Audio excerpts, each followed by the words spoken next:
طيران ويز اير عامل تذاكر باسعار مميزه جدا، بس في 5 حاجات لازم تاخد بالك منهم عشان ما تدفعش فلوس زياده. لازم تعمل تشيك ان من الابلكيشن قبل الرحله ب3 ساعات على الاقل. خلي بالك ان التشيك ان ما بيفتحش غير اقل من 24 ساعه من الطياره، ولو ما عملتش كده ده هيكلفك فلوس ازيد في المطار. ولما بتحجز التذكره بيجيب لك مقاسات الشنطه، لازم تلتزم بالمقاسات والوزن اللي محدد في التذكره.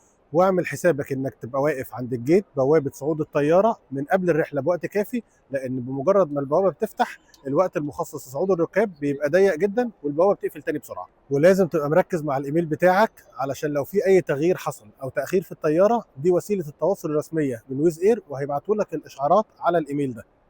ونصيحتي ليك انك تنزل حاجه تتفرج عليها او تاخد معاك حاجه تسليك وانت قاعد في الطياره، لان طيران ويز اير ما فيهوش شاشات وما فيش اي وسيله تسليه الا المجله اللي انت ممكن تقرا فيها. احكي لنا في التعليقات على تجربتك مع طيران ويز اير، او قول لنا على موقف حصل لك وانا نسيت اقوله.